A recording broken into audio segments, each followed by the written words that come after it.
The Atlanta Falcons finished 8-9 in third place in the NFC South this past season, which led to them firing head coach Raheem Morris and general manager Terry Fontenot.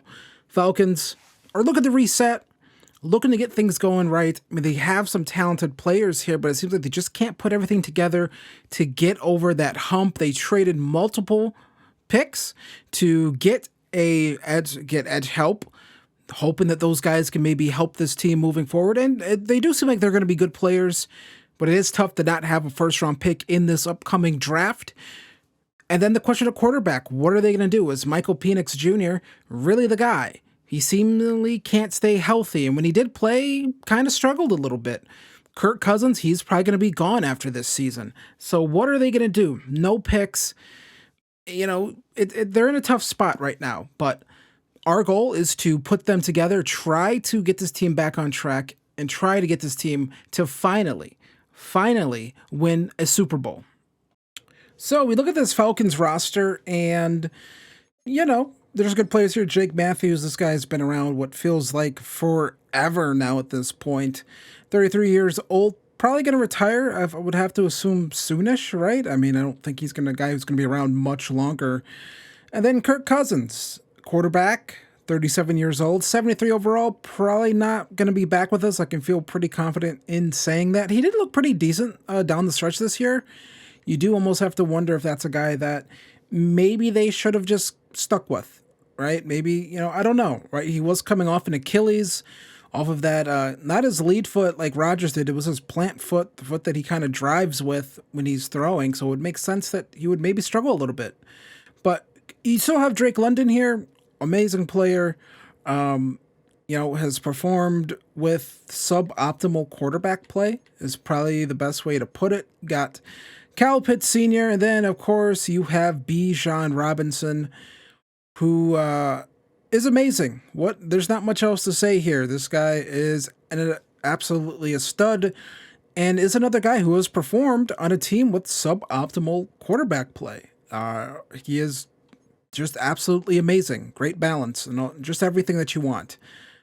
Then you have James Pierce Jr., on one side here. The Falcons side, let's just get all of our edge players right here, right now.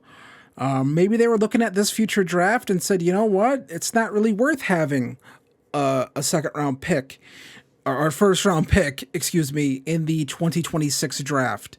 And you also have Jalen Walker here, another very talented player. So there's a good chance that they made the right choice.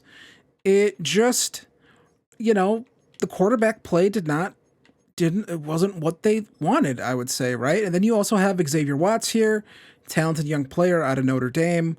And it looks like we still have some work to do really on that play rec. That really does matter in the sim engine for these strong safeties.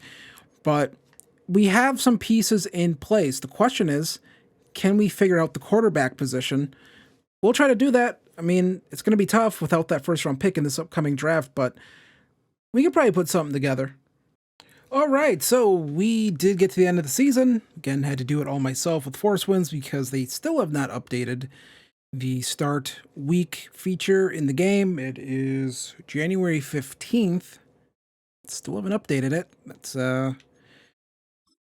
That rocks. But you can't do that. I don't know why they can't, but either way, come into here. We do have some retirements to deal with here, and it's going to be Carlos Washington Jr., David Onyemata, Storm Norton, and Leonard Floyd, all calling it quits here as we move throughout this franchise now. So that does clear up some space probably with the cap for us a little bit. We're going to be able to clear some more.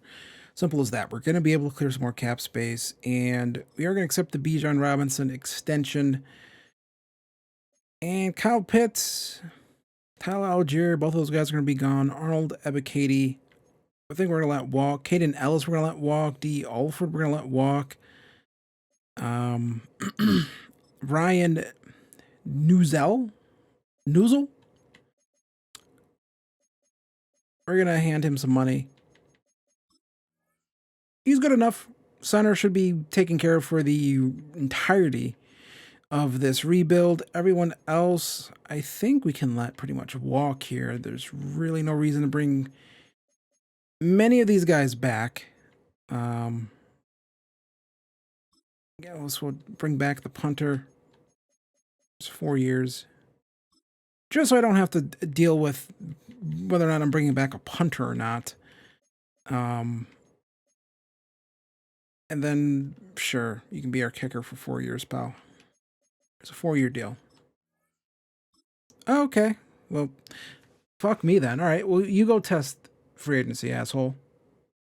All right. So we are going to cut Kirk Cousins. That's going to give us a penalty of $25 million, but there's really not much to do with him. No one is going to trade for him, and he's regressing. I will incur the penalty there, but Kirk Cousins out of here. Michael Penix Jr. still here. Just not sure what he's really going to do for us. So we come back here into free agency, and what do we want to do? Well, truthfully, I'm not really sure. Travis Kelce, free agent. We're good at safety. This team, we're good at running back.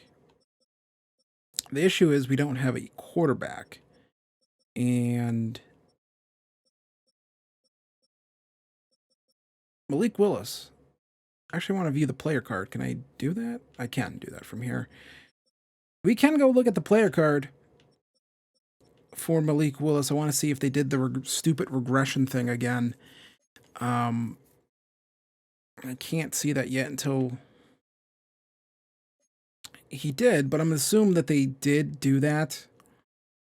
So he has morale for some reason, but I'm somewhat I'm intrigued by the idea of maybe being the destination that can kind of get Malik Willis's career back going. The issue with that is he's 27, and I just don't think that's going to work, right? So I think there's a real situation here where, could look at a Daniel Jones for a year.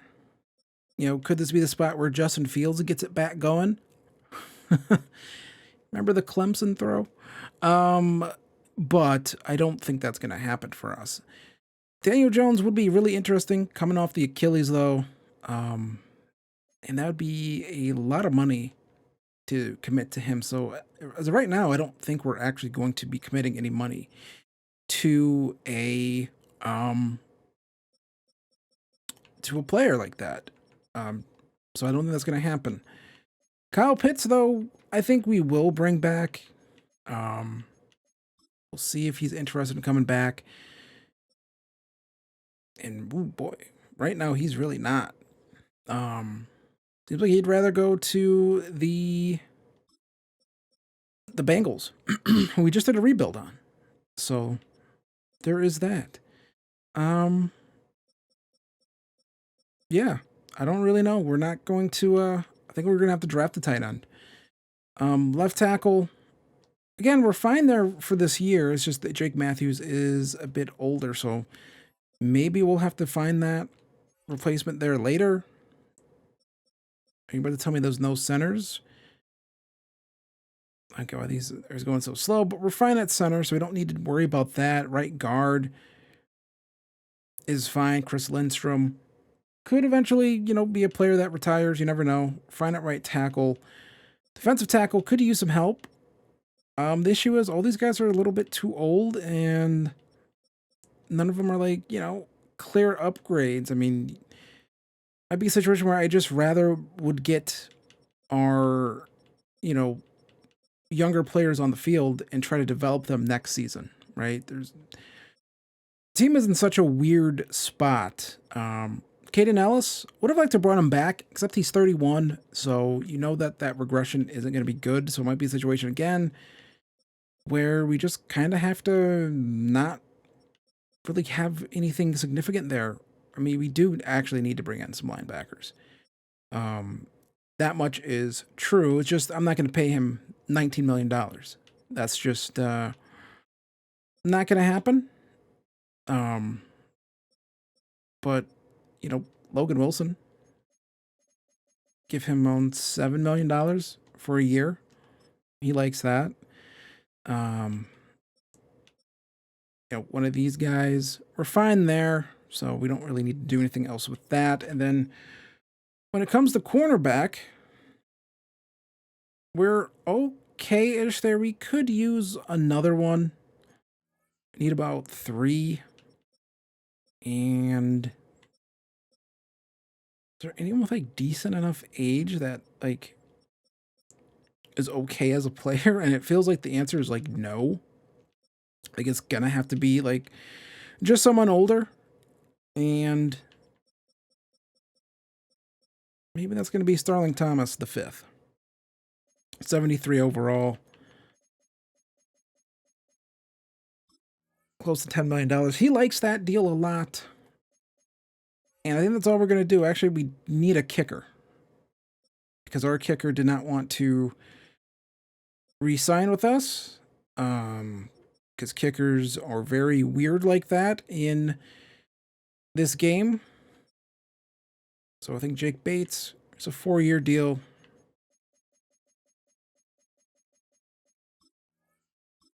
And hopefully we get him to sign that. Again, I would look at a quarterback here. It's just, I do bring in Aaron Rodgers for a year. Marcus Mariota, Geno, no. Malik Willis. It could be interesting. It's not that big of a deal. And we'll bring in Malik Willis. I do think he'll actually get more than this in real life. I think there's a good chance he could get 10 to 15 for a couple years, but we'll try to bring in Malik Willis. See if maybe we can. Maybe this will be the Malik Willis rebuild. See how this goes in free agency. And we get everyone. We get Jake Bates. We get Logan Wilson. We get Starling Thomas the fifth. And Malik Willis. So some competition for Michael Penis Jr. And we do need like another tight end. And I guess that'll be another hyped up tight end, Noah Fant. Was extremely hyped coming out of Iowa. If you want to go to the Rams, dude, go to the Rams. He's going to the Rams. We'll bring in Zach Ertz for a year. We'll do that. And hopefully he'll sign with us. But I'm not, if he does, he does. What right now, it doesn't really matter too much. This team, I don't think is going to compete next season. Got to get the quarterback situation figured out, though. And we do end up with Zach Ertz on the team. That is going to be a big signing for us. I think that could be a franchise-defining signing. I think that might really define this rebuild. All right, so we're in the draft. We pick in the second round, pick number 13. So let's see what we can end up with at pick number 13 here. And,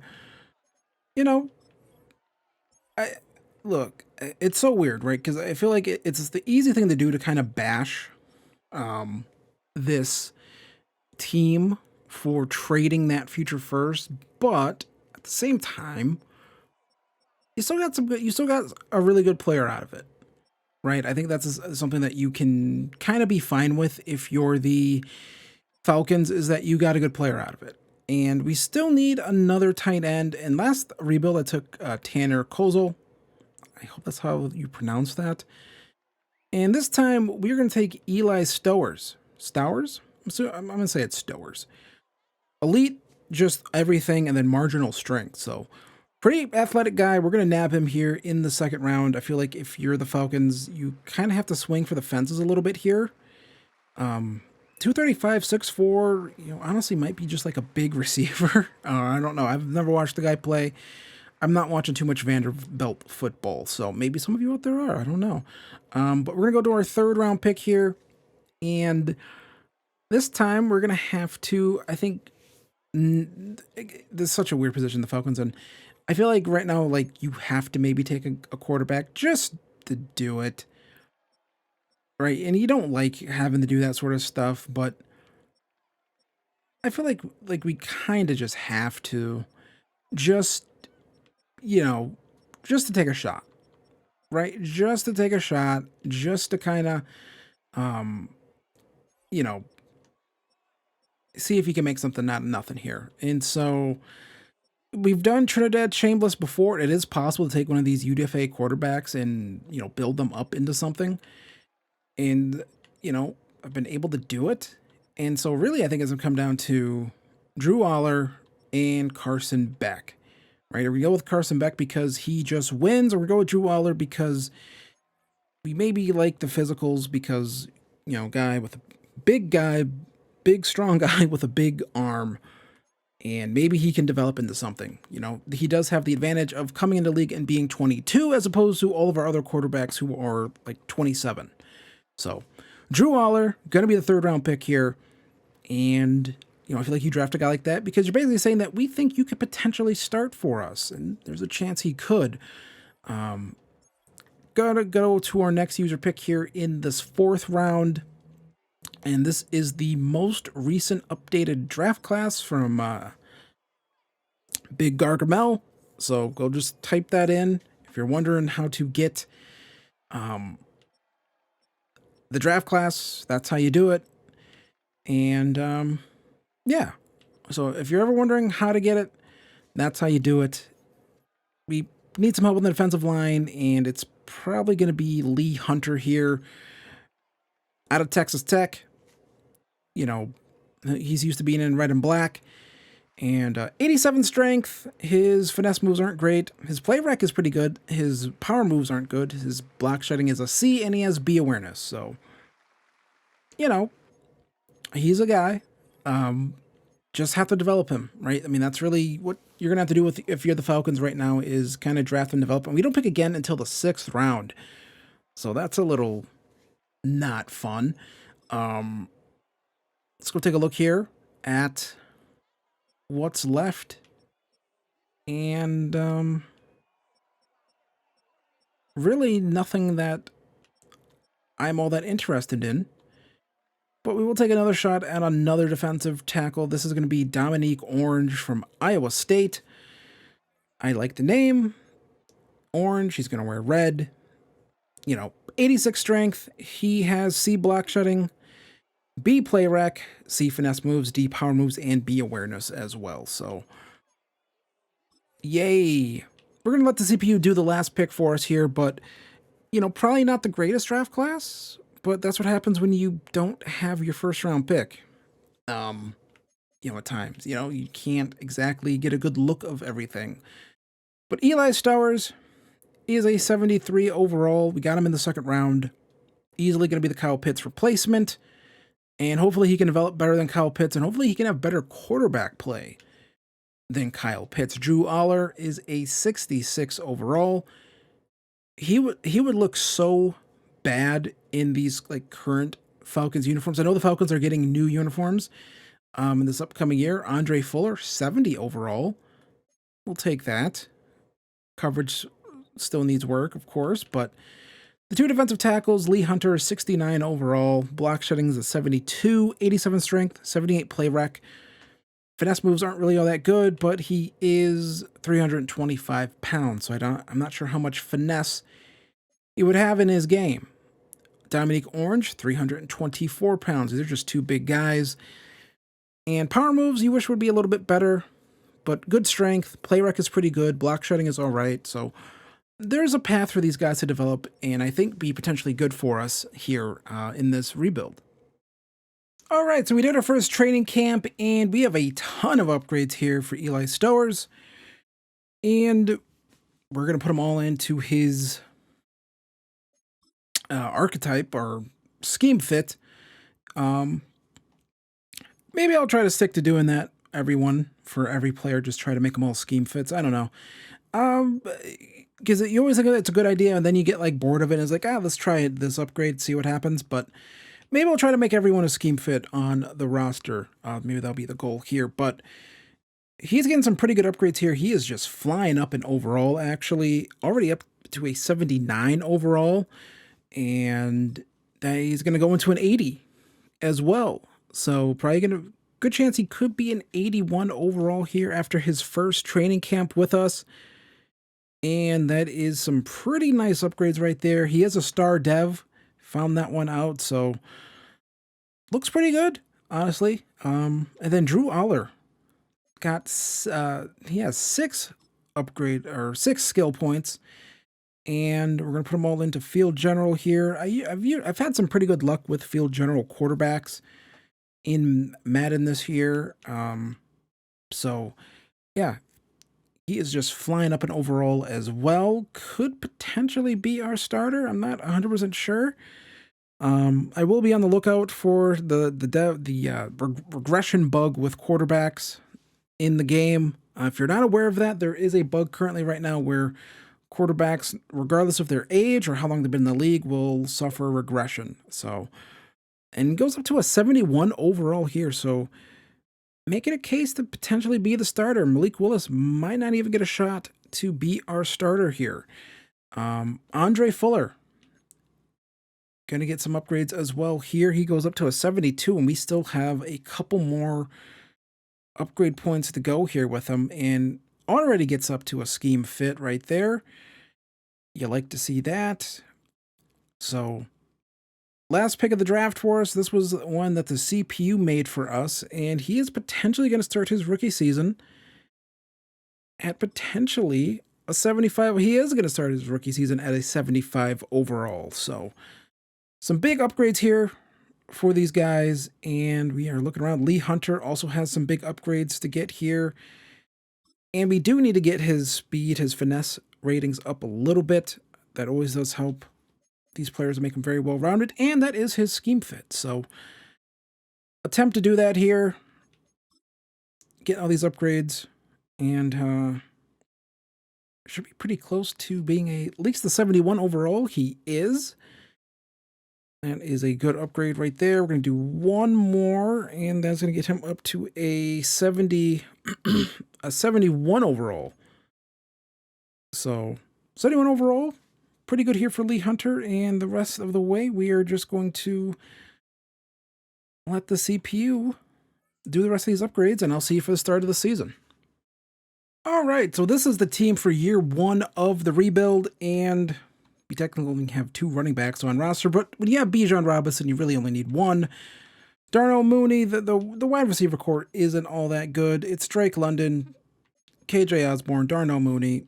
We know how the Madden Sim engine works. You really only need 3 wide receivers on roster that are like passable. And that's what we have. Good offensive line. Some spots getting older, but you know, it is what it is. Going to go with Drew Aller, week 1. Going to be our starter. Defensively, though, James Pierce, Jalen Walker, pretty good. Defensive line is a defensive line. We have a lot of corners here, some names that you may know, but some names that you might not know just yet. Xavier Watts, also a star dev. Jesse Bates is superstar, and looks okay. Honestly, this defense, it looks all right. You know, it's really about, I think, Pierce and Walker developing along with Lee Hunter and Dominique Orange. Those guys can develop and kind of turn into key contributors for this team. That'll be really good for us. But right now, it's going to be the offense carrying this team. So hopefully we can do well. But I'll see you at the midseason check-in because I'm not anticipating it. But I'm pretty sure we have our own pick in this draft. So we should be fine even if we're bad. So here at the midseason check-in, we are 3-4 on the season. Take a quick look at the stats. How are we doing? And somehow Michael Penix Jr. has retaken his starting spot. I am not cool with that. That is not what I wanted. I'm pretty sure I set that to be Drew Aller. So we will definitely go in and change that. That is... What's going on here? Now the game doesn't... Does the game really... Are they really that big Michael Penix fans? That's Drew Aller's starting spot. You're the third stringer. Okay? Okay. So, stats and awards. Michael Penix Jr. getting 7 touchdowns to 4 interceptions. I mean, look, he actually played somewhat fine. 1 touchdown, has not thrown an interception yet on the season. So, you know what? I guess we'll give Penix 6 games. Or probably 7 games. Give him the first couple games of the season. And then we'll switch back to Drew Aller and see what he can do. Still some games left here. Bijan well on his way to probably getting at least 1,000 yards rushing. We'd like to see more touchdowns, but What can you expect here out of this offense? Darnell Mooney, money spelled with 2 O's, 417 yards, 3 touchdowns. Not really that explosive of an offense. Eli Stowers, 202 yards on the season so far, but yeah, not super explosive offensively. We'll take a look here at the defense. How are these guys getting on? And 5.5 sacks for James Pierce, 4.5 for Jalen Walker. So both of those guys really developing and producing right now. Rook Aroro with 3 sacks on the season, 4 TFLs, and everything else looking pretty good here. And Jesse Bates with our lone interception, 1 interception on the season so far. So that is not ideal. That is not great. That is not what I want to see. So we still have some work to do on this defense to, getting some turnovers, because that's almost like the lifeblood of a defense at times. Getting some turnovers, and we're clearly not doing that enough. But I'll see you at the end of the season. So we finished year 1 of the rebuild at 5-12. Definitely a step back from last year, but Drew Allar, 13 touchdowns to 11 interceptions. That's not great, but it is what it is. Not a lot of offensive production in the passing game here, and 1,300 yards for Bijan Robinson. He would probably consider that a disappointing season, even though for a lot of people that would be a great running back season. Or not great. It'd be a really good season, but for him, that's not great. And again, you just see we did not have a lot of passing game production here, which is, I think, to be expected with the quarterback position the way it is right now. So would have liked to see more, but James Pierce Jr., though, 13 sacks on the season. Jalen Walker was 6. Rook Aroro was 6. And so on and so forth right there. So some good production from those two guys, and that's kind of just what you wanted to see, right? This was probably just a year just to see where you were with those guys. And they look like they could be real players. We got some more interceptions. When the midseason mark, we were only at 1. We get up to 5 here. So with AJ Terrell, 2 for Xavier Watts, and 1 for Bates and Wilson. We have some upgrades here to do with Drew Allar. This doesn't look like a quarterback draft. This one that we did, which is a generated class. I'm only going to do 1 year of real draft classes, and then we will do all generated draft classes from there forward. But Drew Allar, getting some upgrades here, and should start for us in year number 2. I don't anticipate taking another quarterback. We signed Malik Willis, and he didn't even really get a shot to start, honestly. I think they have his ratings just a little too low to make that viable in Madden. Probably viable in real life. I do think I think he'll get a real shot somewhere to actually start and potentially be good. You never know. But yeah, it's probably not going to happen in Madden. You would have to get really lucky with some dev trade upgrades and training camp drills. I tried the bucket one with him. Didn't get any upgrades, so there we go right there. Fuller ends his rookie season at a 78 overall. That's pretty good for what, a 6th, 7th round pick? You'll always take that. And some upgrades here for Rook Aroro, who is developing pretty nicely and did look like he produced for us. So I do like seeing that. Him producing, even though his name was hard for me to say when I first saw it, but once you hear it pronounced, then it's like, oh, okay, it's like rowing down the stream, kind of. You know what I mean? Like, kind of what his name is. You kind of write it like that. But we'll do all those upgrades right there. 22 players in all upgraded. We finished 5-12. So we'll have to go in to see what we can do in the offseason to make this team better. Not a lot of not a lot of salary cap space for us, but quick look at this draft, actually. Why not? Take a look. This is the mock draft currently. Trey Bass is the quarterback projected to go number 1 overall. The next quarterback taken is Ryan Goodard out of Syracuse. And, and then Terry Green, another quarterback. So there's a lot of other quarterbacks in this draft class. I'll take a look at one of them and see if maybe they're good enough for us to take.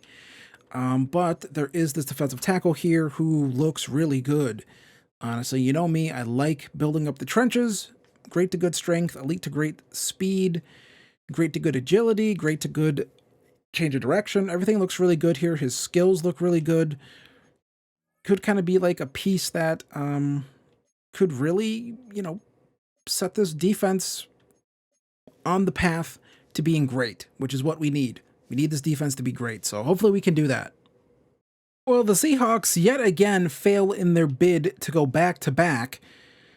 Somewhat interesting, though, with them having this much success, though, tells me that, maybe the Seahawks combination of playbooks is the way to go for rebuilds. I don't know. We'll see, but yeah. Seahawks lose the Super Bowl, but hey, it doesn't matter for us. But we are using their playbook, so maybe it does matter. Maybe we can steal some of that success if we get the quarterback right. So we are here now in the re-signing players period, and we are going to tell Michael Penix thanks, but no thanks. He is not going to get a fifth-year option from us. That's just not going to happen. Darnell Mooney wants a 1-year, $6 million deal. Let's make it 7.4. How about that, friend? And he said it's perfect. He can't wait. Neither can I. Clark Phillips, that's a reasonable ask of a contract, I think, here. Let's get that to $6 million annually, and we'll make it a 3-year deal. How about that?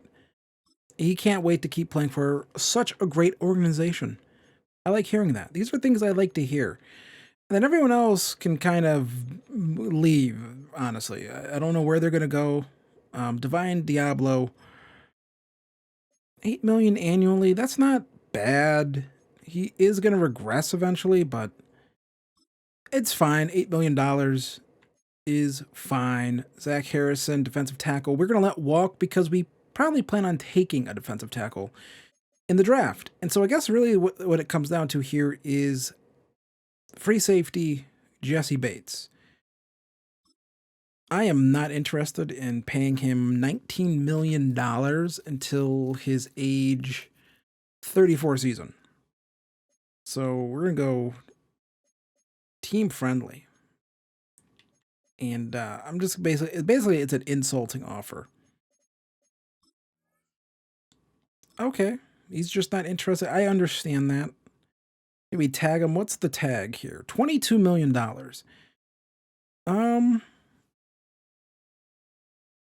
We could tag and trade him, which is what I'm going to do here. Tag and trade. We are going to tag Jesse Bates, but we are going to trade Jesse Bates. That's what we're going to do here. He's going to regress, though that's a position that does see regression. So why not take advantage of that and get him out of here? One of the better players, but you got to go, friend. And we're going to find a spot. Ooh, Romo Dunze. I don't think the Bears would actually do that. Cortland Sutton, that could be fun. Looking around here, I feel like a team that would do this would be a team that's like, you know what? We need to...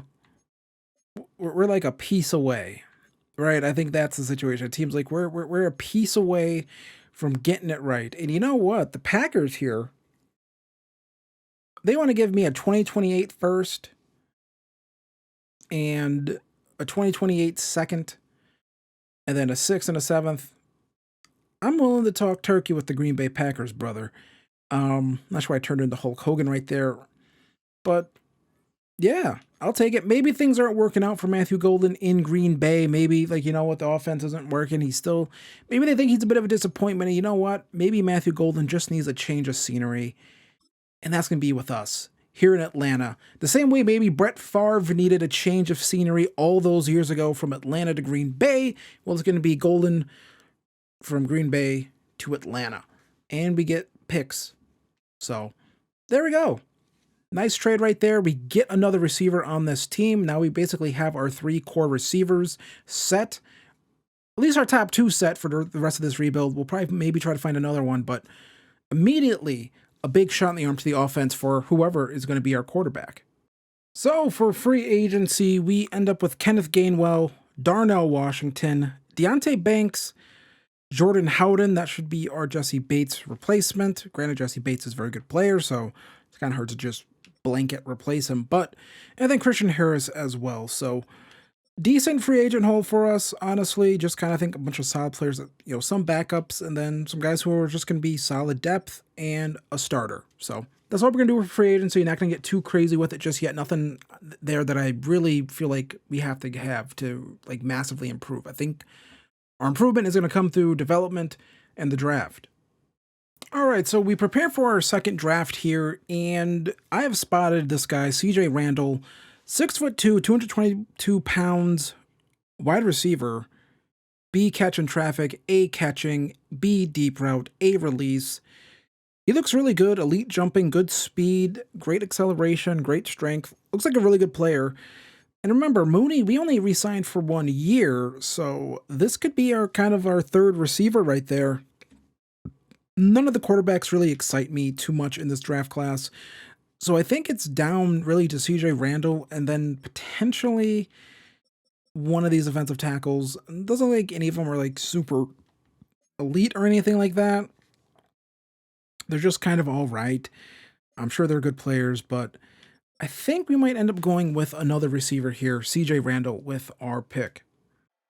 All right, gonna see how this draft falls right here. Cardinals with the first pick, they're expected to take a quarterback, and they do. Trey Bass. Hopefully things will work out better than they did. And then Sean Arthur, probably the best defensive tackle in the class, goes number 2, which leaves us sitting here in a situation to probably take the first like real top 5 true talent player off the board here. And we're going to do that with CJ Randall. And he is not ranked number 5 in true value. Drafted him at number 3. Hidden dev. Looks like a really good athlete. And looks like he can play really well too. Basically can run all the routes, catch all the balls, pause, and all that other good stuff. So I'll see you back for the second round. All right, second round pick here, and we're taking a look around at some players. Still some good receivers on the board, of course, but there is a linebacker here. Decent enough zone coverage and tackle. Block shedding is a C. He looks like a really great athlete. Elite agility. Gavin Kingsbury. Play rec is a D, so that is a little disappointing, but we can build him up, I think. I think we can develop him. Again, that's always the goal here. They might not be finished players right away. A little bit of a reach, but does have hidden dev, so if that's more than star, that's a 10 out of 10 pick, I think.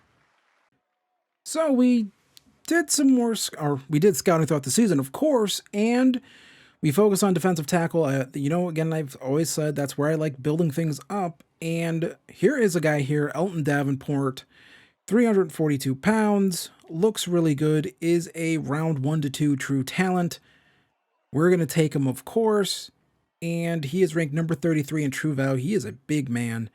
Hidden dev, 6'3", 342 pounds. That is a monster of a man right there. And we're going to nab him right there, pick in the third round, and then we have another pick here, and we are probably going to nab another defensive tackle.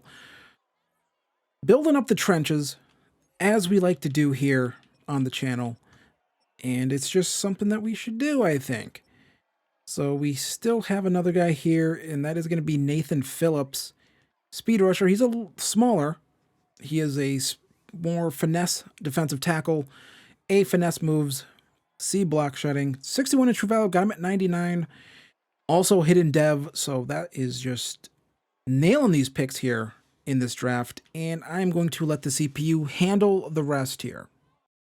So here's your draft recap here. CJ Randall, 78 overall.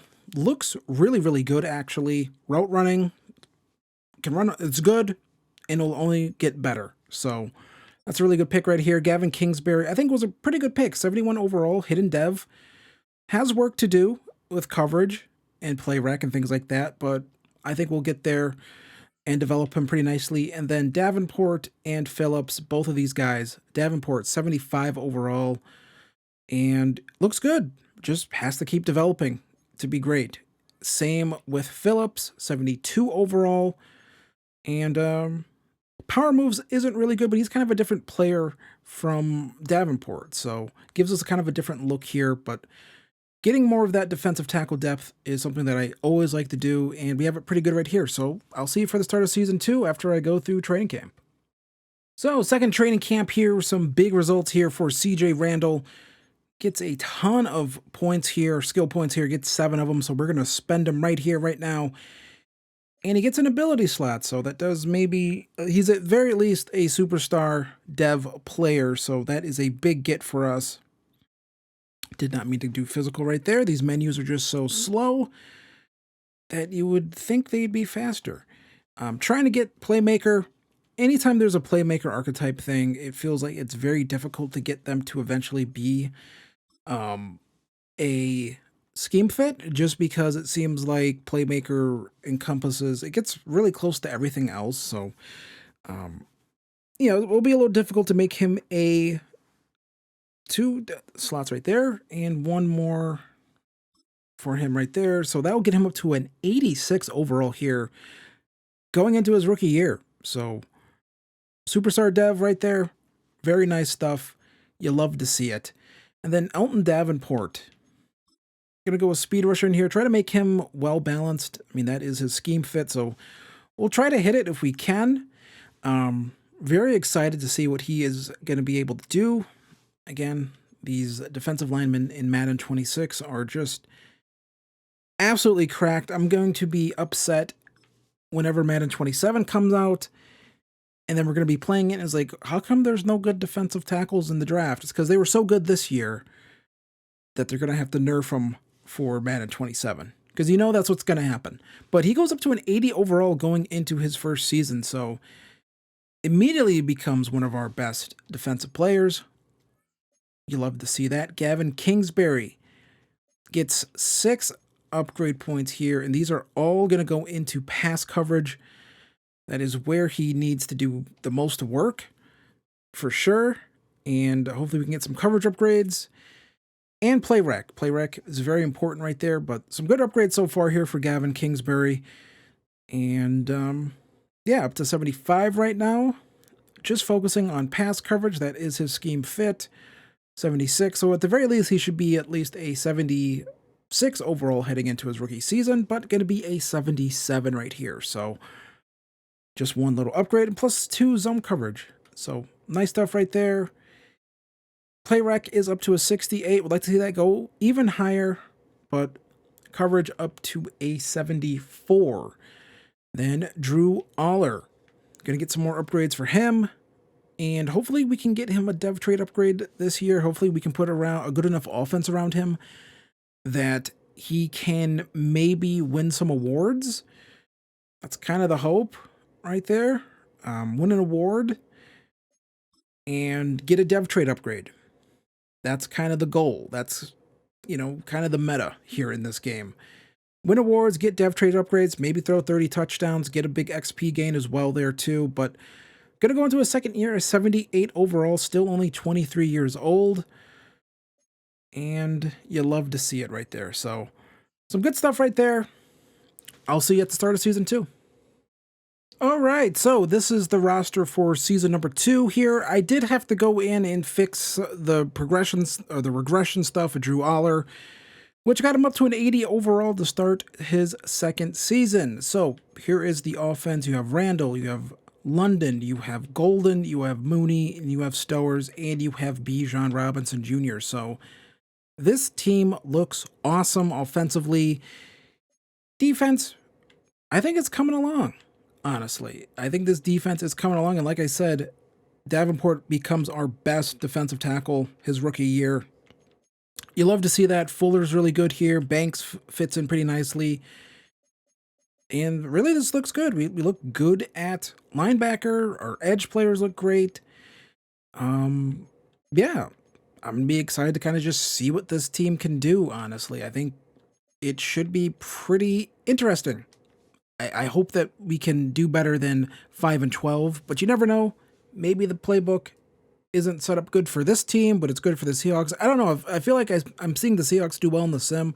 I feel like we should do well in the sim. So I'll see you at the midseason mark. All right, midseason check-in. We are 4-3, which is kind of not where I'd want us to be, but it is what it is. offense, not really putting up a lot of stats right now, which is kind of odd, honestly. Let's go take a look at let's go see what the Seahawks are doing because we're using the same playbook and stuff. And it seems like maybe this one doesn't put on a ton of stats. I don't know. Not too far off from what Darnold's doing, so maybe it's just the way it is with that. I'm not sure. But Bijan having a great start to the season. I'll wait a little bit until I decide to change this up, but it just feels like we're not really properly utilizing our receivers right now. Defensively, we are doing it though. 5 sacks for Pierce, 5 sacks for Walker, and I would expect a little bit more out of those Elton Davenport with 4 TFL so far. So I do like seeing that. That is pretty nice to see. And AJ Terrell Jr., Watts, and Christian Welch with interceptions on the season. So we might be changing playbooks. I'm not sure just yet, but I'd be on the lookout for it. And we go 12-5 and make the playoffs. I did change the playbook, not Bengals playbook. We decided to use the Packers playbook. And I don't know, maybe that was the kick that we needed, but we end up winning. We win the NFC South because it's such a mess. And there we go. And we have a bunch of upgrades. We'll do these upgrades and then we'll go look at some stats. But quickly, Drew Allar gets some more upgrades here. And again, keeps not being a scheme fit, which is very annoying, but we'll get him a scheme fit right now. I'm sure the next upgrade will knock him back down to not being a scheme fit. Oh, no, it doesn't. But he is up to an 82 overall here and gets knocked back down to not being a scheme fit. That's the way it goes. I'm not sure what makes him not. That's really annoying, but whatever. I'll take it. Still up to an 84 overall. Gavin Kingsbury going to go up here a little bit as well with 4 upgrades. So I like seeing that. That is pretty good to see. And yeah, it's annoying how playbook dependent this sim engine can be at times. I feel like it really should just be dependent on, I don't know, honestly, because how they explained it is that when they tried making it more just ratings dependent, like things got all out of whack. So I don't know. I think they just have to completely redo the sim engine. I feel like this wasn't an issue with the sim engine back in, like on the PS3 games. I could be wrong about that, but I know it wasn't playbook dependent as it is right now. So I think it was more scheme and like player overall dependent. I'm not 100% sure on that. Don't quote me, but some good upgrades here for these guys, and we're gonna let the CPU just handle the rest of these. Bunch of players getting upgraded. We have a 91 overall offense. Defense is an 81. I feel like that should be higher, but it's not. Let's go take a look at the stats here. And, Drew Allar, the yards aren't great, but the touchdown, the interception ratio got way better throughout the season, it looks like. So I do like seeing that. Rushing, Bijan goes for 1,500. So that's a pretty good season for him. Kenneth Gainwell getting 7. Matthew Golden was our leading receiver here. So he is playing in the slot. So maybe with this playbook combination, we're going to have to move Drake London to the slot just to get him that production. But still a great season here for CJ Randall. Eli Stowers had a pretty good season. So Darnell Washington contributed a bit. 7 receptions on the season for him. And then defensively, we're still using the Seahawks playbook. 13 sacks for Jalen Walker. 13 sacks for James Pierce. And then Elton Davenport just came alive in the second half of the season. Maybe that was the difference. I don't know. But 7 sacks when we caught up with him at the midseason mark. He didn't have a single sack. So he just went completely bonkers with this here. It looks like we just got a ton of pressure in the second half of the season. That just kind of powered us through here. A lot of interceptions for guys. And I'll take a quick look at the schedule and just kind of see how we did down the stretch. Because when we came in, I believe it was the Giants game, and then we just went on a big streak after the Giants game. The Giants game on, when we made that offensive playbook change, we just got hot. We blew up the Texans 56-21, lost 2 relatively close games to the Panthers and Eagles, and then eked out a win versus the Buccaneers to close out the season. So pretty good stuff right there. I'll see you for the wild card. We'll see if we can beat this Lions team. It is a home playoff game for the Falcons. Okay, so we are here in our playoff game. We are tied with the Lions, 14-14. Still just letting our guys kind of do it themselves. We get a field goal, and they're going for it on fourth down. They don't, I believe they get it. They're in a position here to get some points. And we are driving. We get a touchdown. And end of game drive. So we're going to come in here. I've decided I'm going to come in here and do these when I want to. But we do have an opportunity here to potentially get a go-ahead score here. Potentially, maybe need a touchdown. Need a touchdown here. Field goal does not help us. We are trying to hurry up the offense here, and the game's taking forever. We do have all 3 timeouts, but if you've been paying attention in real life, and we can't get that play to go, tried hitting that one. I know it's a screenplay, but had an opportunity right there for Randall. But if you're in real life, the Falcons actually did just hire Kevin Stefanski in real life to be their head coach, not Clint Kubiak. But, you know, my thoughts on the Kevin Stefanski, I'm not a big Kevin Stefanski guy. I don't like how he handled the whole Baker situation. His time as head coach with the Browns.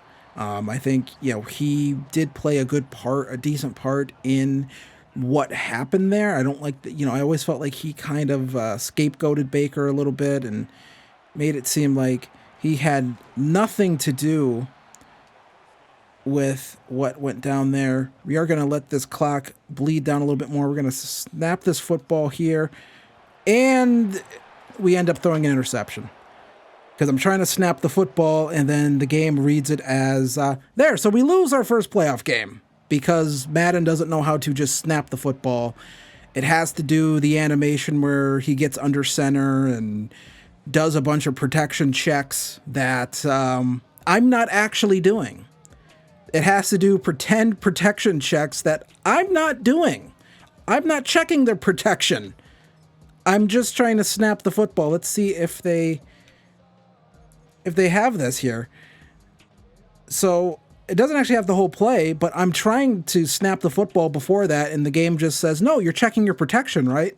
I'm not checking my protection. I'm trying to snap the fucking football.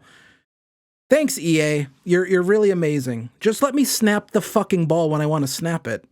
Especially on a fucking on a hurry up or on a play. Like, why is he? Truly appreciate that, EA. I really do appreciate that. I appreciate you wasting my time with fake protection checks because it adds immersion to the game. I really like that. I really feel immersed right there that I can't snap the ball when I want to snap it because you want to do a fake protection check. Or he's slowly walking up to the time's ticking down and he's slowly walking to the huddle, or to the line. Amazing. Truly amazing. We actually should have won that game. But you know, EA is going to EA. So let's see what happens in the Super Bowl. I hope the Lions fucking lose. And the Lions don't go to the Super Bowl, so fuck you. We're going to sim to the next week. I didn't even bother looking at yearly rewards because I don't think we won any. I'm now in a bad mood, people. I'm in a very bad mood because of that. I'm very annoyed. So let's take a look at some retirements. Let's see if we have anyone retiring. Let's go straight to NFC South. And Jake Matthews, our left tackle, does retire, which I kind of did eventually expect him to do. Coaching carousel, does any of our guys get hired? No, they never seem to. I feel like early in the year, your coaches did get hired, but now they don't do all of that stuff here. But we have $115 million in cap space. Did we win any awards? No, we did not win any awards. So I'm going to assume that we should. I don't think we have too much to re-sign, but it says 17 players here. So James Pierce Jr., we will absolutely accept that option. We will accept the option for Matthew Golden. We will accept the option for Jalen Walker. And then we will negotiate some contracts here. JD Bertrand. That's how you pronounce that. I'm always doing, I hope that's how you pronounce that. I'm terrible with names. I got to be straight up on, I am awful with names. And that's just kind of what it is. Brandon Dorless, I don't think we need to actually bring back. No, we actually don't. We don't have to spend money on a fourth defensive tackle. Not going to bring back Michael Penis Jr. Darnell Mooney is 30. So we're probably not going to bring him back. Braylon Trice, we're not going to bring back. Jamie Robinson, we're not going to bring back. Mike Hughes, not going to bring back. Carter Warren, not going to bring back. As we look through all of these guys, our right tackle, I would like to bring back, but he seems like he doesn't want to be here for some reason. We don't have a player with the franchise tag yet, but he is willing to come back. We just want to keep some semblance of our offensive line intact. Then everyone else can bounce, honestly. We're going to let everyone else just leave. We don't necessarily need Darnell Mooney. He's a little bit older, so we actually don't need him. That sounds so rude to say we don't need him, but we don't. We actually don't. So we do have money to spend in free agency. Jesse Bates is a free agent, but Joe Alt is here, and we 100% need to get ourselves another left tackle. And Joe Alt is going to be our main guy, not our alternate guy, our main guy. So we're going to be paying him close to $30 million a year. It's going to get as high as almost $40 million a year. But I want to see if he's interested in that contract. And that's kind of what we're going with right there. So we come back here, we're looking through, and, what do we need? I think we're good on defensive tackle. I think we're good at corner. We'll take a look at some cornerbacks. Do we need any additional corners? No. I'm going to say no, we don't. I think we're good at corner. Safety. We could. Bates is a little bit older, though, so I feel like that's kind of not what I want to do. Javon Holland is a little bit younger, and I think we could swing Javon Holland for the next couple years and kind of just solidify that position. Strong safety. I believe we're good at strong safety. We are. We have Xavier Watts right there. I have to get reacclimated with my roster again because I have not recorded this in a couple days. We're great at linebacker. Gavin Kingsbury has been awesome. So we're good there. We're fine at edge. Defensive tackle, we're more than fine at defensive tackle. We're fine there. And really, we're fine at center. We're fine at center. We're not great at center. We're just fine right there. Guard, we're fine at guard. And we're good at tight end, I believe, as well. Eli Stowers. So, we don't need to do too much right there. And we're going to hope these guys sign with us, particularly Joe Alt. And we do get Joe Alt, and we get Javon Holland. So 2 big improvements right there. And we are going to look for a third wide receiver, just because we probably do need another wide receiver. Or actually, we don't actually. We have Drake London, CJ Randall, and Matthew Golden. So we actually don't need another receiver, but I am going to bring another one in Adonai Mitchell. Try to bring him in as well, just kind of to have another one right there, and we bring him in as well. So that's going to do it for free agency. Let's get into the draft and try to win a Super Bowl for the Falcons. All right, so we come in here to the draft, and we are going to draft another tackle for the simple fact that we have our left tackle set with Joe Alt, but the right tackle spot is something that will probably come into play after next season. And so this is going to be RJ Northcutt. He has elite strength, good speed, great agility, decent acceleration. We're going to go with RJ Northcutt right here. I think this is the better pick. And number 24 in true value, so that's just a solid pick. We do have 2 first-round picks, and he has hidden dev, so I do expect him to be our right tackle of the future. That's where he is going to slot over. And then when it comes to our next pick, I honestly forget where the hell we got that additional first round pick. It might have been the Jesse Bates trade. I can't exactly remember.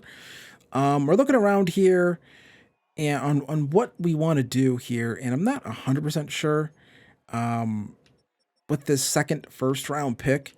For the simple fact is I feel like we're mostly set at a lot of our key positions. And, you know, truthfully, there's not a lot of, this feels like a relatively weak draft class. You know, I suppose we could take a safety here, Bobby Flowers. Does he look any good? I mean, he has great speed. We did just sign Javon Holland, but I do feel like, again, I've said this before, I feel like the sim engine really likes you having depth at these defensive back positions. So we'll just take Bobby Flowers. I don't know. Maybe he'll be good 70th in true value, but he does have hidden dev, actually. So we just take a shot in the dark on a guy because this draft class is very not good. And I spent most of our time kind of doing a lot of scouting for the tackles because I knew someone was going to retire. I didn't expect Joe Alt to be there in free agency, honestly. So we also have 2 picks in the second round. So again, I'm very much, that had to come from the Jesse Bates trade. So we're still looking around. We don't need any edge players. You know what I mean? Like, could we use an additional tight end?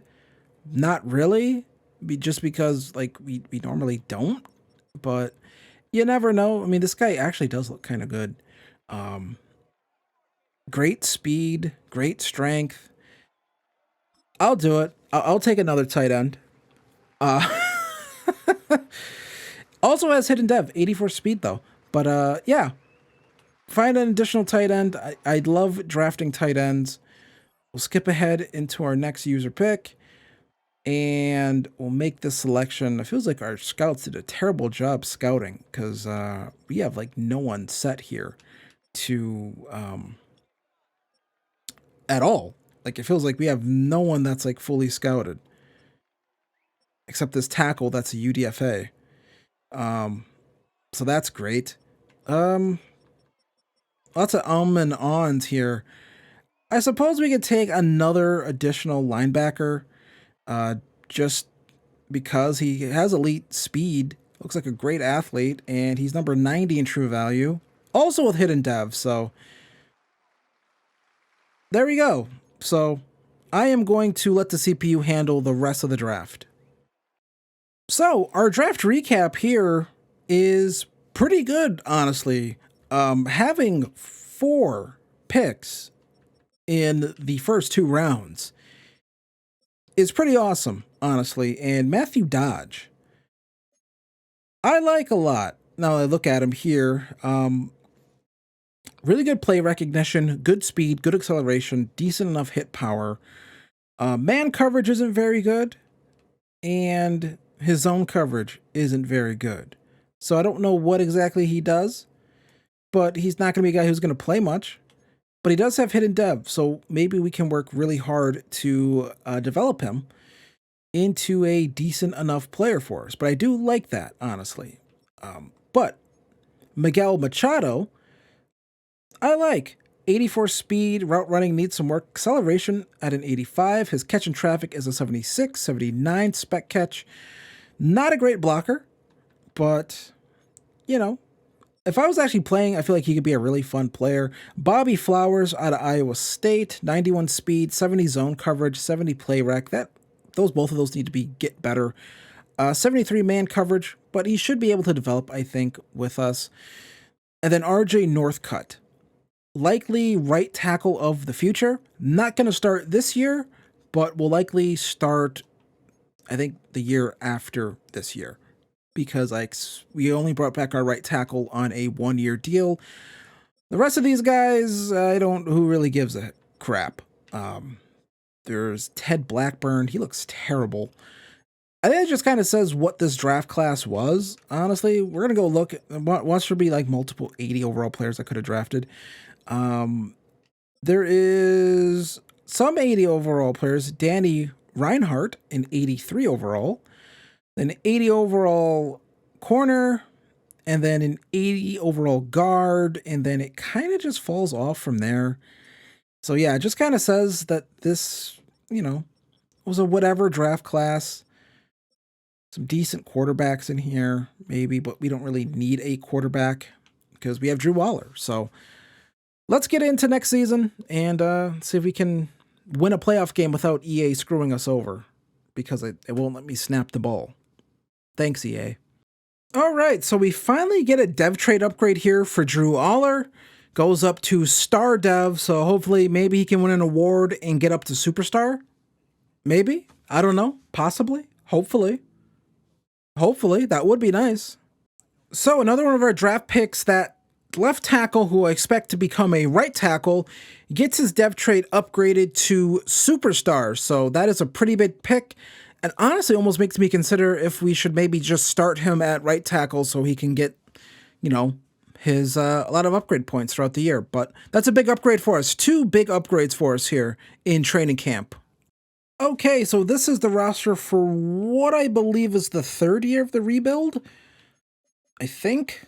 Sounds right. I think this is the 3rd year. Drew Allar comes in a 86 overall star dev. Played well for us his rookie year. Played even better his 2nd year. So we hope this is maybe potentially a breakout year for him. It would be great if we can get a situation where we can, again, get that dev trade up to Superstar because, if I'm correct, this glitch is still a thing. Yes, he also got 6 regression points for some peculiar reason. I still can't believe this is a thing that EA can't fix. It's been an issue since December, so I don't know why that's broken. Defensively, I don't know why our defense is only an 84 overall. I think we have a pretty good defense. Defensive line is very good. Again, would love to see some more yellow or potentially even some red in here, in terms of dev traits and things like that. But either way, I'm excited. I think this team has an opportunity to be very good and, should be able to compete in the NFC South, I think, pretty easily.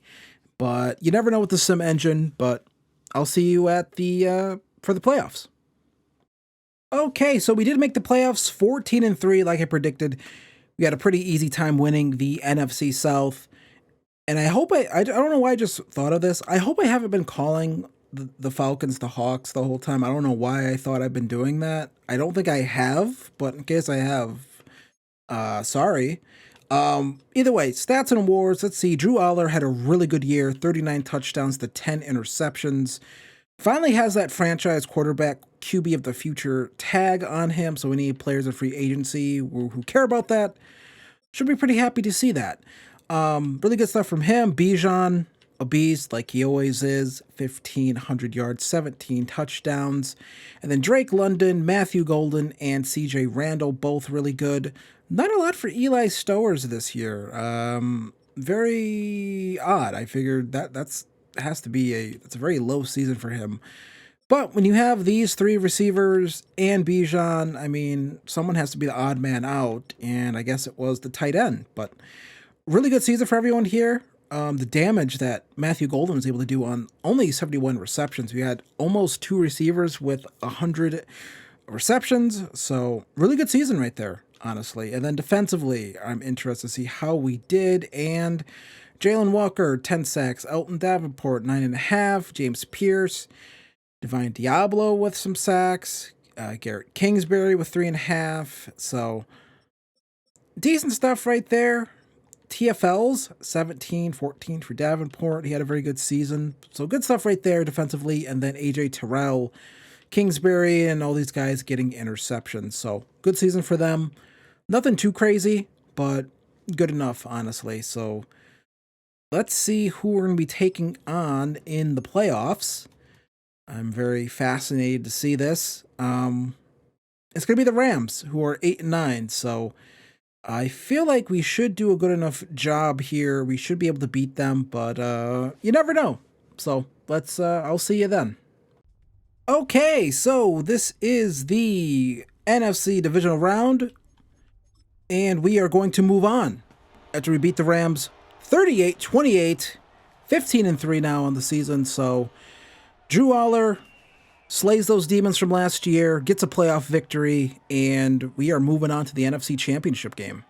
So, NFC Championship game, taking on the Green Bay Packers. These teams have a lot of history facing each other in NFC Championship games, or really in the playoffs, and usually the Falcons would come out on top, except when they played in the divisional round when the Packers won the Super Bowl that season.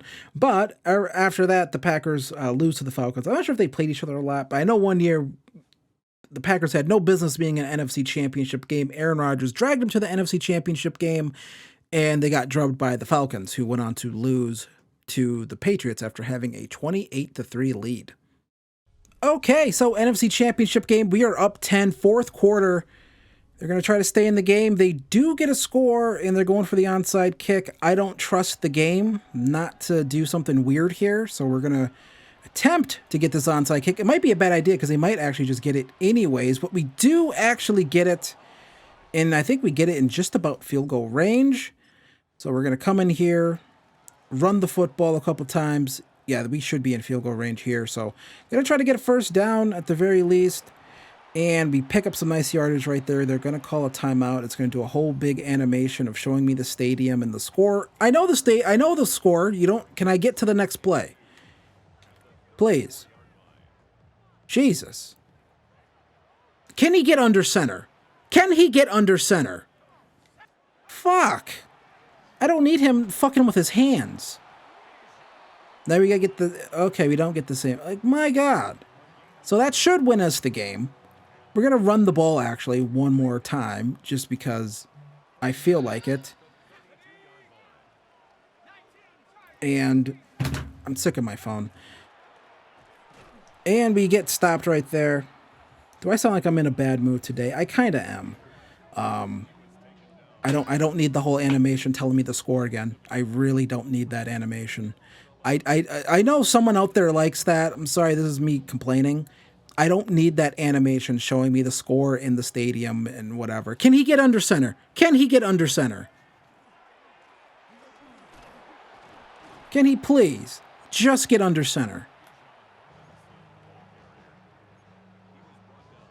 My God. So we're going to run one more play here. And this should close out this NFC Championship game. And we should be on our way to the Super Bowl. And we are going to get stopped right there. I don't care about his wear and tear. What are you showing me this for? And then we're going to come in. We're actually not going to kick a field goal. You think it would just end the game right there, but it doesn't. We're not going to kick this because that'd be really disrespectful to the Packers, I feel like. And that'd be such a rude thing to do. We're not going to kick it. And there we go. On to the NFC, or on to the Super Bowl as we defeat the Packers in the NFC Championship game. So we make the Super Bowl and we are taking on the Raiders here. Let's go see who their quarterback is. There's so many different goddamn screens in this game. Okay, let's see. The Raiders. I'm always I think they have Mendoza. No, they have Ty Simpson in this one. In this rebuild. I forgot because Madden doesn't actually do the tiebreakers for any of this stuff realistically, so you end up with weird things like this with Ty Simpson because the Raiders, I don't believe, actually had the first pick. I think somehow the Jets ended up in front of them. But either way, we're gonna try to win the Super Bowl here. And yeah, let's see if we can do it. Okay, so we're in the Super Bowl here. They are trailing 17-28.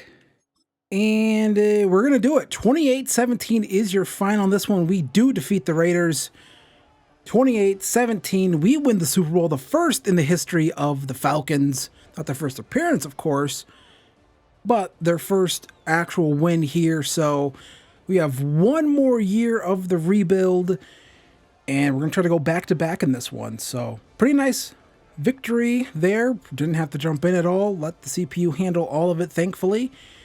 We'll take a look at the stats real quick. And 15-26 and 3 touchdowns for Drew Allar. And a really decent game from Bijan Robinson. 19 carries, 1 touchdown. Receiving, 2 for Drake London, 1 touchdown for Matthew Golden. And then defensively, 2 sacks for Elton Davenport, 1.5 sacks for Jalen Walker, 1 for Rook Arroyo, and a half sack there for James Pierce, and an interception for Andre Fuller. So it really was the youth kind of doing everything in this game for us as we win the Super Bowl 28-17.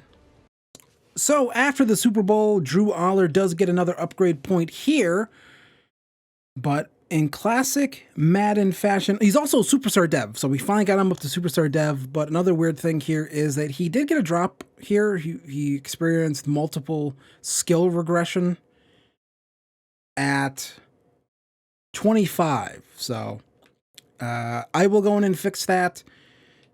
I don't understand that, but he did get superstar dev. I'm not sure, I guess for winning quarterback of the year. You think he would get that for Super Bowl MVP, but he also was offensive player of the week and all that other good stuff. So up to superstar dev, I will fix the regression there.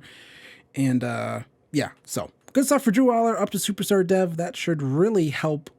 Well, actually, I don't know if it helped because we're basically almost at the end of this rebuild here. Matthew Golden going to get some upgrade points here as well. And we are going on into the offseason to see what we can do, how we can keep this team together, and try to go back-to-back.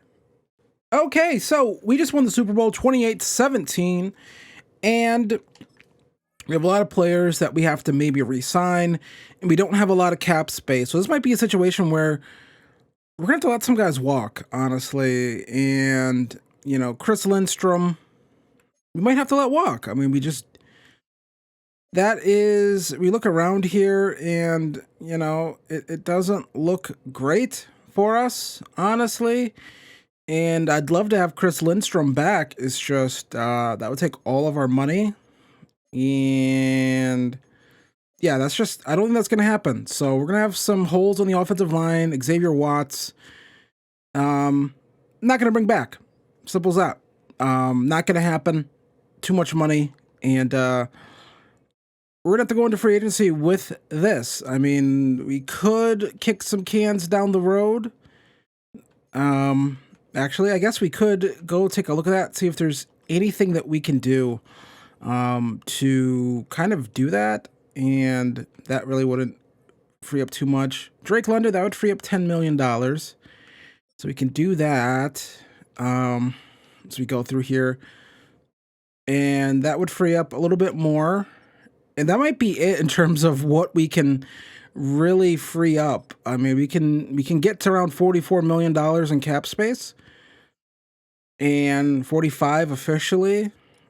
And we could bring back Chris Lindstrom just to have him here, and that's what we're gonna have to do. And I think Chris Lindstrom is gonna be the only guy out of this lot that we're actually gonna end up re-signing. Billy Bowman Jr. we could bring back on like a 1-year deal. Let's see if he's willing to, just to have that depth.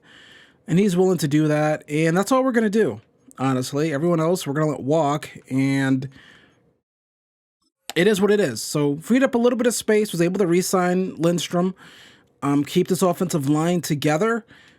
We could go look at free agency, but I don't think we have a lot of money to go and do anything. I don't necessarily think we even need to do anything, if I'm being entirely honest.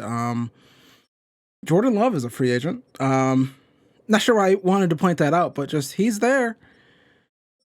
Jordan Love's there. And we don't really need anything. I think we have built this team up pretty nicely, honestly. You know, could we use an extra corner? Always. But I don't think we're going to, honestly. Paulson Adebo's here. But again, just going through, look and see who do we want. Marlon Humphrey. He always wants too much money. I feel like Marlon Humphrey is always asking for too much money, and it's like I've tried signing Marlon Humphrey a bajillion times, and it never happens. He just wants too much cash, and I can't do that. Travarius Ward would be interesting, just to kind of have him there. But we don't really, again, we don't need any more corners, so actually I don't think we're going to make any moves in free agency. We're good at right tackle. Caleb McGarry is here, but RJ Northcutt played at right tackle for us, so we're good at right tackle. A backup running back, not really. So yeah, I don't think we need anything for free agency, so on to the draft. Okay, so final draft here. We're going to pause the draft. Go to our pick. Who is going to be our final pick of this rebuild? I am very interested to see.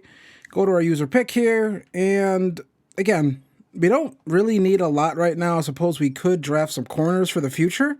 That's always like a possibility. There's some good wide receivers here, but I believe we potentially could use some, could use a different future center, but none of the center, I don't know. This one looks okay. Actually, it looks pretty good, actually. Elite, elite, elite, elite, elite, and great. So looks like a pretty good player. Patrick Mills is who we're going to go with here. Number 71 in true value. Does have hidden dev, though, so that's pretty good. But A, impact blocking, B, awareness, B, run block, B, run block finesse, C, run block power, not as good with the power, but everything else looks really, really good. Which is interesting, he has poor power, even though he has good strength. That seems a little weird. But I think that's a pretty good pick. So that's what we're going to go with and go to our next user pick here. And just try to make some moves here. Again, every time I mention this, whenever I do these, when I get to this final year, I try not to do like a F it type of thing. I kind of like the idea of trying to, I don't know, trying to keep it somewhat realistic and still draft as if I am, like going to be here, right? I think it's easier to do that, if that makes any sense. AJ Terrell is getting a little bit older, but none of these corners look particularly good, actually. As we look through here, play rec is a D. That's just going to be a no. And, we're looking around here, and none of these corners look particularly great, so that's not going to happen. Defensive tackles, anyone good here? There's around 1 to 2 defensive tackles. Actually, there's a couple. And Rashawn Whiteside. He looks good. We'll nab him. We'll take him. Maybe he'll be good. Number 32 in true value also has hidden dev. So I like that. Another hidden dev player right there. I'm sure some of the guys we drafted year 1, their contracts are probably going to start coming up. So probably good to have guys ready to go to replace those guys, if that makes any sense. So still looking around here. And there is still a corner here. And doesn't have great zone coverage. Marginal speed, elite agility, solid strength. Why not? Let's see if he's any good. So I'm at 76 in true value, got him at 96. 88 speed, that's probably about as slow as you can go.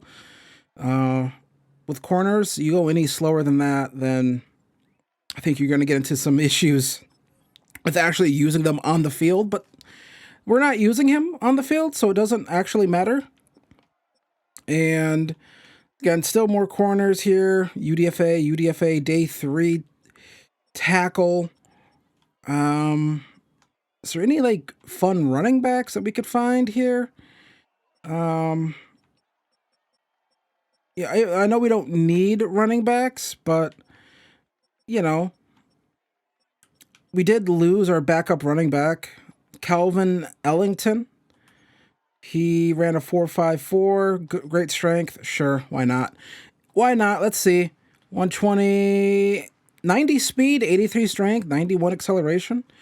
Looks okay.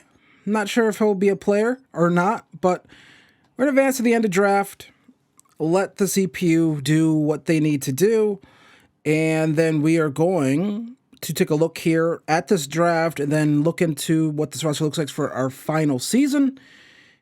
And Siobhan Revel is on the trade block. They just signed him. He was a free agent, so I'm not sure what's up with that. But take a look here at our draft, and even Calvin Ellington wasn't too bad at a 69 overall. But Rashawn Whiteside, 75 overall in this, basically the end of the second round, basically in the third round. So looks all right. Has to progress, of course, but looks pretty good, honestly. Shame I don't get to play with these guys as much. Pause. Patrick Mills, I think, looks pretty good. Pass block power has to get better. His power blocking has to get better.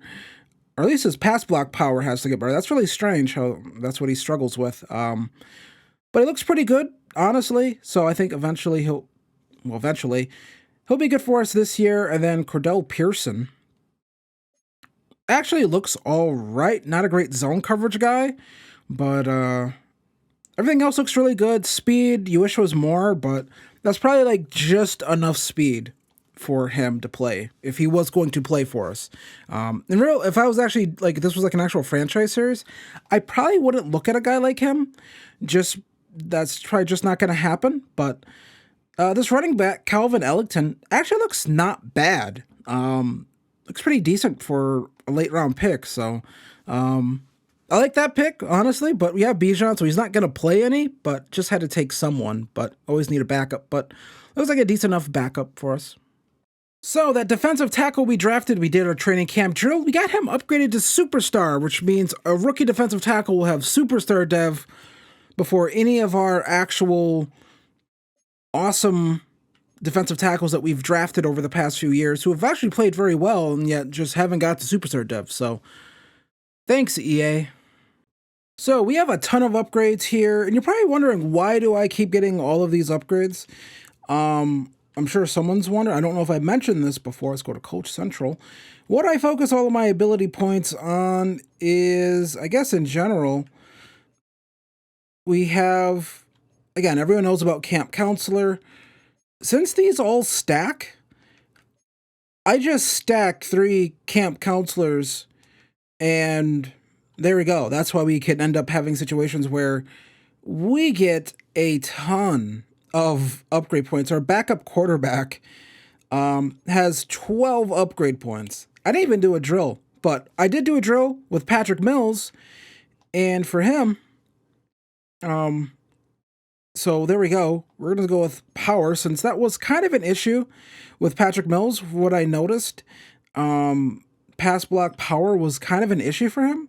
So we're going to focus on getting that upgraded, and we can hopefully get that pretty high. I don't know if Patrick Mills will start. There's a chance he will, but all of these upgrade points going to that pass block power, that's what I want to get really better for him. And it's up to 70.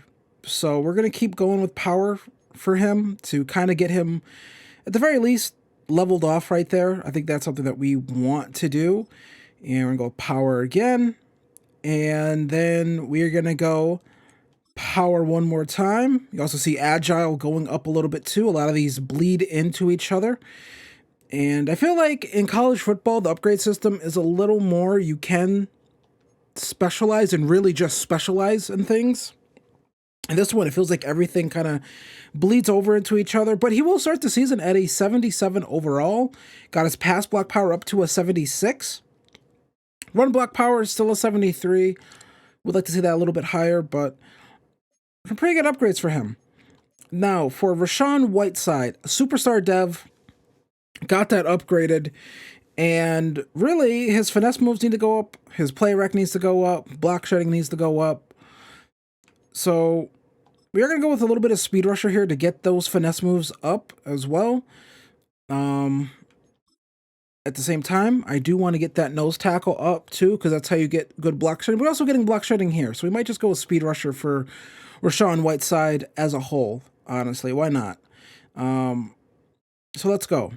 Let's get that up to a 78 overall right now. I think we can get him into the 80s here, just barely. Probably just barely. 79 overall, so we should get to 80 here with Rashawn Whiteside. and get him up to 80. I mean, really, this is a really good pick, honestly. I mean, this was a guy that, go get him all the way up to 82. So that is a great pick. This was a guy who was basically a third round pick, took him at the end of the second. And he is already up to an 82 overall. So that was a really good pick. We come through here. Andre Fuller, I feel like he hasn't progressed as much as I would like because we have not been able to get him a dev trade upgrade. Even with that boost with the training camp counselor, we just haven't been able to get him up to star or superstar, but he's been good for us all the years we've had him. We have Calvin Ellington, that other running back we took, and we're in number 3 right there.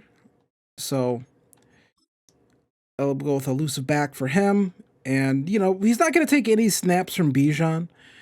But this is a team that's probably in a position where, it's getting to a point where do you pay Bijan another contract? He's a running back that's going to be close to 30, closing in on 30. We all know how the NFL is. Running backs usually don't get a third contract from their team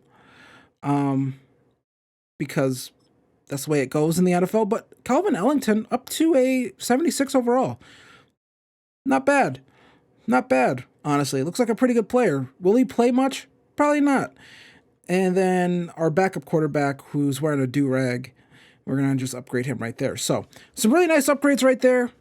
I think this team's going to be ready to go. I'll see you at the start of the final season of this rebuild. All right, so this is the team for the final year of the rebuild. Still an 89 overall, 92 overall offense, 87 overall defense. This is the offense. It's basically been the same offense for a pretty long time now in this rebuild. Northcutt, superstar dev at right tackle. We have 2 superstars at our tackle spots, superstar at our guard spot. We also have Patrick Mills, who's going to be our starting center over Newsel. Hope that's how you pronounce that. Randall, superstar dev. Adonai Mitchell here. Marcus Golden. I believe that's Matthew Golden. 87 overall here. He's progressed pretty nicely. He's played well. Just have not been able to get a dev trade upgrade for any of our receivers in this rebuild. Pretty rare to actually finish with a line with this much, with guys with who have more than normal dev traits, but Lindstrom was already here, and we did sign Joe Alt, and Northcutt was a draft pick, so pretty good stuff right there. Defensive line. Whiteside already up to our DT2 here, and yeah, we did have to cut Dominique Orange. Just never really developed for us. AJ Terrell starting to get up there in age a little bit, but this corner room, I think, is just good enough for another year. We're still good at linebacker, honestly, and we're still great at edge. But there are going to be some big decisions to be made for this team in the future. I won't be here to make them. But we also did take that safety we drafted last year. It was a free safety. We decided to move him to strong safety because why not? It's Madden. You know what I mean? It's Madden. Why not let him walk? I mean, we didn't bring back Xavier Watts, so that's kind of what was my thinking. We can just move Flowers over there to strong safety, and he should fill in pretty nicely. So this is the team for the final year of this rebuild, and I'll see you at the playoffs. We'll see if we make them or not. I hope we do. It would be nice. We end up going 15-2, another great season here in Atlanta, and another #1 seed for us.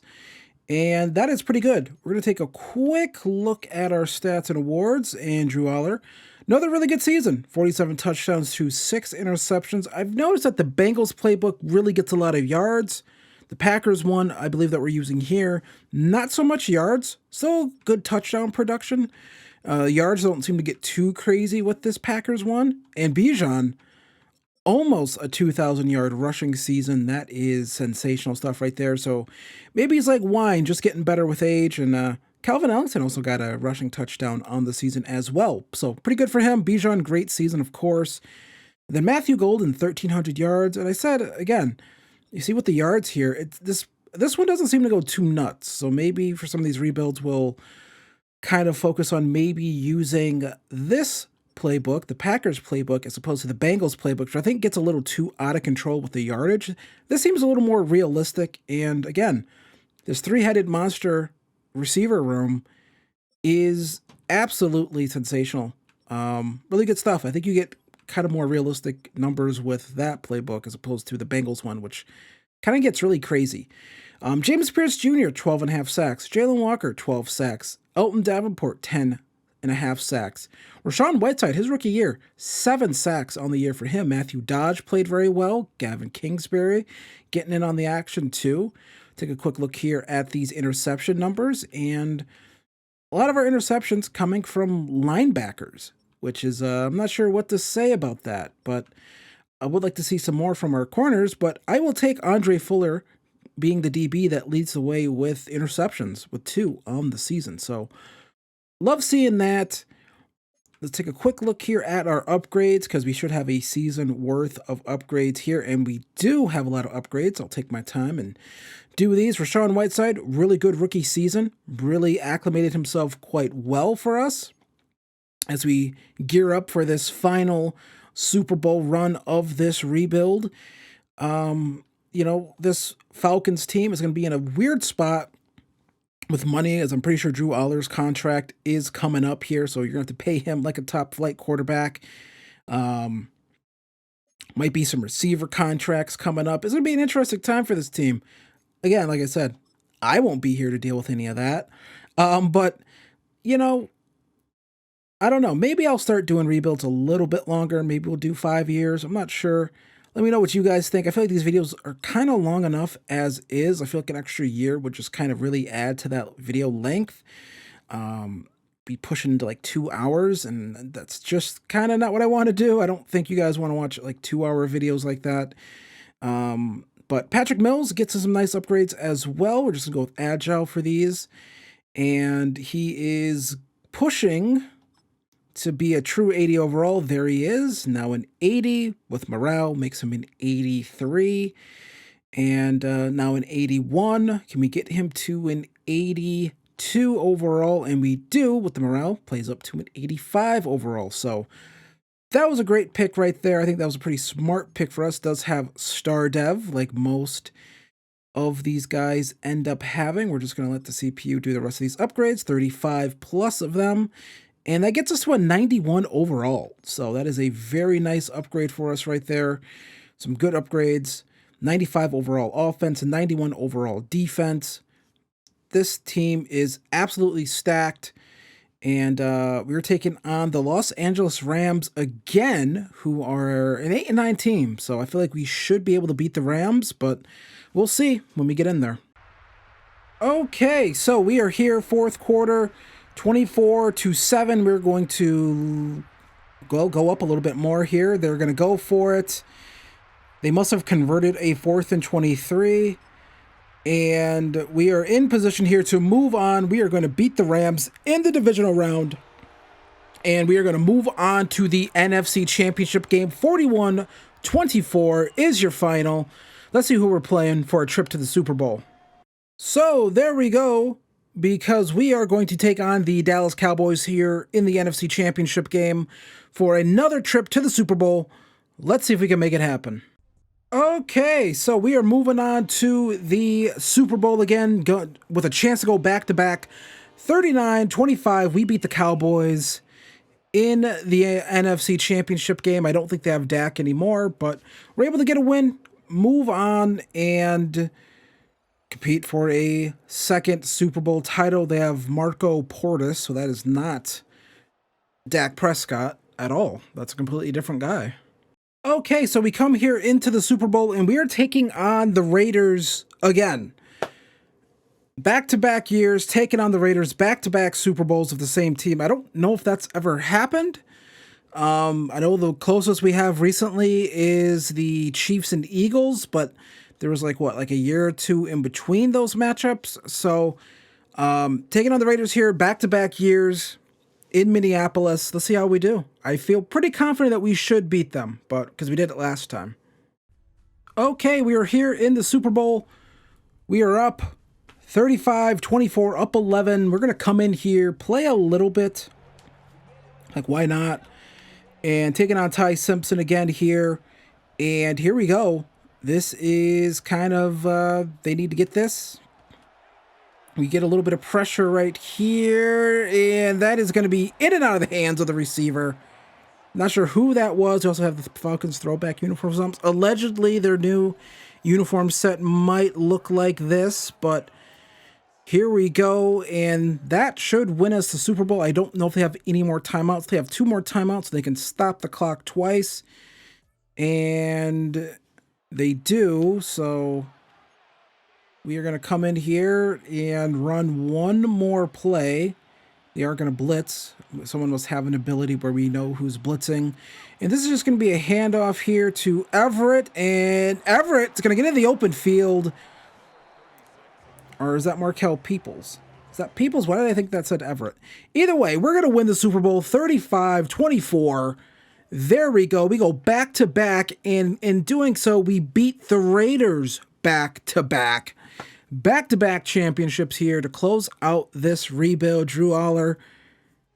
A lot of people didn't, question saying, hey, you know what? He should have came out the year before. Well, in this reality, maybe he made the right decision. Went to a team that had pieces around him, allowed him to grow, and allowed him to become a 2-time Super Bowl winning quarterback, defeating Ty Simpson in back-to-back years. That has to feel sweet. And the Raiders now probably questioning, everything, really. I mean, losing back-to-back Super Bowls, that has to be brutal. But doing it to the same team twice, that has to really hurt. But we end up winning the Super Bowl here, 35-24. And we're going to take a final look at this team and just kind of see where it is. Drew Allar gets another upgrade point. That is very nice. He goes up to Superstar X Factor finally. And I'm not sure if he was that in the game or if he got that during Super Bowl week. He has Omaha. So I don't think he had that during the game, honestly. So he did get it Super Bowl week. So I don't recall him actually having that during the game. But either way, we win the Super Bowl here. 35-24. Really good stuff right here. So let's simulate a little bit here, see what this final team looks like, and just kind of see what they have for their cap situation moving forward, because I doubt it's very nice. There's going to be some tough thing. $150 million in cap. So, and Chris Lindstrom does retire, so that honestly does free up a lot of cap space for us. So you might have a couple retirements. Let's go take a quick look here. Nope, just Chris Lindstrom. I expected that. So he does retire. 2-time Super Bowl champion. Some more upgrades here. These are probably our practice squad players now who are ready to be upgraded. Patrick Mills also does get an upgrade as well. So $150 million in cap. That's probably going to quickly change once we get in there and start, re-signing guys. Let's see who has to be re-signed. Drew Allar has to be re-signed. Oh my Lord, these quarterback contracts get massive as you go throughout this thing. $547 million. That is a ton of money. That is close to $70-ish million a year. Let's see if he takes that. Let's get it straight to 70 for that first year. He's just not interested in signing. Why? Now I'm fascinated. What do we not have that he wants? He wants to have the mentor tag. Close to home, Wisconsin. Went to Penn State. I don't think Drew Allar's a Wisconsin kid. Do they just lie about where he's from? I have to look this up now because I'm truly fascinated here. Where is Drew Allar from? Is he like a fringe? No, he's from Ohio. Okay. Not sure. Are they just making up these guys as hometowns? Also, why would his motivation be to have a mentor at his position? That makes zero sense. We are going to franchise tag him, of course. We're not actually going to go through and do this final year, but I'm just kind of fascinated here to kind of see. Now, the question is, who are you bringing back between Walker and Pierce? Both of these guys are very important. Walker looks a little cheaper. So, he wants to come back. Either way, I'm gonna get out of this. Just like what he's like, yeah, I don't want to come back because you don't have a mentor here for me. What? Like seriously? What are we doing here, EA? Like, the, the, the, I like the idea behind the player tags and stuff like that, but that clearly did not make a lot of sense for what they did. But either way, here's the final team. Chris Lindstrom did retire, but for the most part, this team is still really good, even with that free agency. There are going to be some players who are not going to be around, but it's a situation where, it's a team that can still, I think, compete for a Super Bowl for another year if they bring back the right combination of pieces. Sounded like Mike Tyson there, pieces. Matthew Golden would probably be a guy that you probably wouldn't bring back, truthfully. Just because you can, you know, draft another receiver. I probably wouldn't do that. I would maybe consider trading Drake London for the fact that he is about to be 30. So that was something that I would probably consider doing if we were going on for another year, but we are not. Defensively, this team really did. No one had a crazy defensive year in terms of sacks or anything like that. But James Pierce and Jalen Walker were both just steady hands at getting like 10 to 12 sacks a year. Two players on the edge, each getting that. That's massive, honestly. And probably it keeps both of their production down a little bit so no one can truly break out and demand a monster contract, if I'm being honest. So there's that. AJ Terrell was just good the entire time. Andre Fuller just feels like he's not getting any respect. How is he just not getting a dev trade at all for anything? That's just crazy. Our linemen were really good here. Davenport, Phillips, Ruka Roaro kind of was just a guy. Lee Hunter just a guy. And then Rashawn Whiteside kind of was just, this was a great piece to add, honestly, on top of this defense, and getting him upgraded to superstar was pretty nice. So there's that. Kingsbury was pretty good the entire time. Gavin Kingsbury, I hope I haven't been calling him Garrett. He's just been good, solid the entire time, just held down that middle linebacker position the entire time here. Matthew Dodge was pretty solid. Everyone was really solid. We didn't have to do too much to get this team ready to go, honestly. Just drafted right. Bijan was awesome the entire time. So there is that as well. So some pretty good stuff here for this rebuild. And then it goes funky with that's an insane contract. One, who gets offered almost $600 million? I'm there's no one here to mentor me. I don't want that contract. What are we doing here, EA? What are we doing? If you can't get the tag system, these player tags to work, in a way that's actually meaningful and I don't want to say realistic, but decently, then don't even have it in the game. Don't even have it in the game. It would be my advice to EA. But either way, I want to thank you guys for watching this rebuild. I've had a lot of fun doing these. Stats and awards. Let's go take a look at our legacy leaderboard here for us. And, at 6,000 here. So I think it's going to be really hard to, get to that 20,000. We had one where we won 3 Super Bowls in a row and we couldn't get to that 20,000 to reach the John Madden legacy thing. Take a look at quarterback here. Drew Allar. He's also up here, almost 7,000. So almost past Sam Darnold, who won a Super Bowl in this rebuild. So there's that as well. Pretty good stuff here. So Aaron Rodgers somehow has the biggest legacy score. Okay. That's just a weird thing they have in the game. Doesn't really matter. Either way, if you enjoyed this rebuild, let me know down in the comments section below. Who do you want me to see rebuild next? I believe I have one more NFC South team to rebuild, and we'll have rebuilt the entire field of teams that missed the playoffs. We also have rebuilt a couple teams that did make the playoffs, but all the teams that missed, we are closing on and having rebuilt all of them. So one more to go, and then we can start doing playoff ones and things like that. So I want to thank you for watching this. Hit the like button, hit the subscribe button if you enjoyed this, and I'll see you guys in the next one. Peace.